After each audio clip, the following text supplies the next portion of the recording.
To set touch and hold spacebar as no action in Samsung Galaxy S21, S21 Plus or S21 Ultra, open settings, scroll down, swipe down notification panel, and then the settings icon.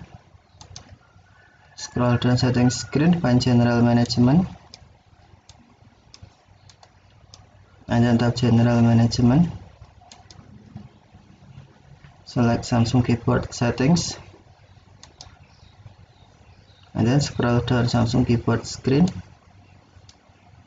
Select swipe touch and feedback, and then tap touch and hold spacebar. Tap no action. No touch and hold spacebar set as no action. Okay, thank you for watching. Have a nice day.